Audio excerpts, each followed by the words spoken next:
Welcome to this explainer. So today we're going to put on our historian hats and take a purely objective look at one of the most, influential libraries in human history, the Bible. We're going to strip away the centuries of internet myths, those wild popular conspiracies, and theological assumptions. Instead, we're looking strictly at what the primary sources and the actual archaeological evidence tell us about how these ancient texts originally came together. Let's dive right in. You know those central mysteries that always seem to pop up on your social media feed, or honestly in those best-selling thriller novels? Questions like, why are there exactly 66 books in the standard Protestant Bible? Were other Gospels intentionally hidden away from the public? Did some group of shadowy, powerful leaders sit in a smoky room somewhere and dictate exactly what Christians should believe? Well, the actual historical story of the canon is infinitely more complex. And frankly, it's way more interesting than any internet conspiracy theory. Section 1. The Biblical Canon Mystery. Right off the bat, we have to dismantle this idea of a single monolithic Bible. It isn't just one book. It's a sprawling library written by tons of different authors over more than 1,000 years. And even today, different Christian traditions possess varying numbers of books. Protestants recognize 66, Catholics 73, and Orthodox Christians typically 81. Actually, the Ethiopian Orthodox canon has 81 books too, but it includes works that are completely absent from the West. So right there, this variation proves that canon formation was a highly evolving, localized tradition. Section 2. The Early Christian Archive. You see, the early Christian world was absolutely awash in texts. It wasn't just Matthew, Mark, Luke, and John circulating around. Early communities were reading a huge variety of alternative texts. We're talking the Gospel of Thomas, the Gospel of Peter, Mary, Judas, alongside various apocalypses, which were essentially these highly visionary revelations, and different sets of church instructions. What was considered sacred reading down in Egypt might have been completely unknown or even outright rejected by Christians living up in Rome or over in Syria. And our knowledge of this textual diversity literally exploded thanks to two monumental discoveries in the 20th century. First, you have the Nag Hammadi Library. This was unearthed in Egypt in 1945, and it revealed an absolute treasure trove of Gnostic Christian texts. These were writings focused on secret, mystical knowledge with wildly different theological views. Second, the famous Dead Sea Scrolls, discovered in 1947. Now, to be absolutely clear, the Dead Sea Scrolls do not hide any secret New Testament books. What they actually do is provide incredibly vital historical context for the Judaism of Jesus' era. But together, these finds confirm a really crowded ancient literary landscape. Section 3. How the canon developed. So how did they sort it all out? Well, it wasn't just arbitrary.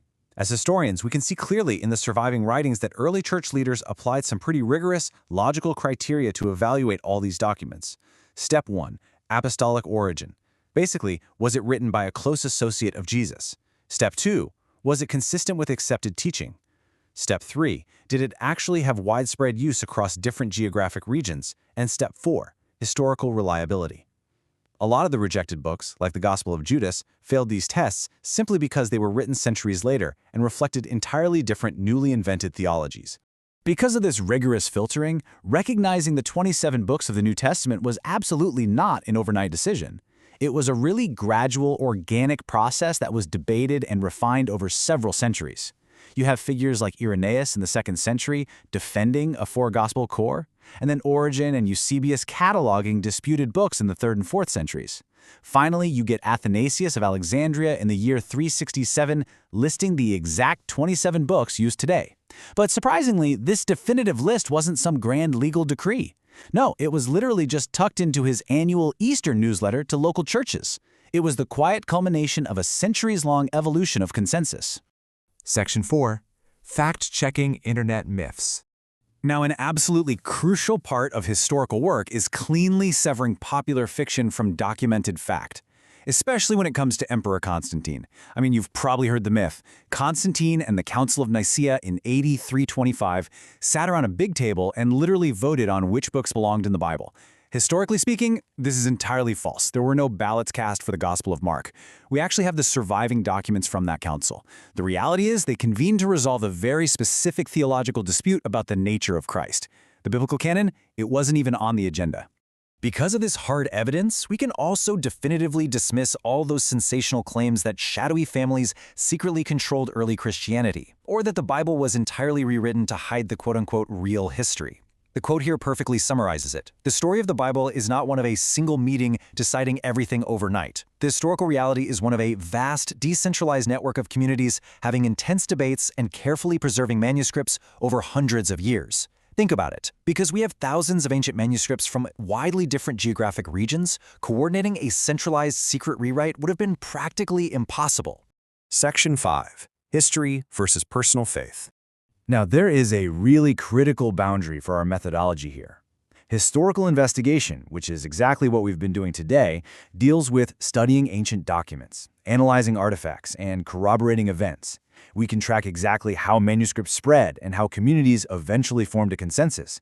However, determining if a text is actually divinely inspired or if it carries ultimate spiritual truth, that belongs entirely to theology and faith.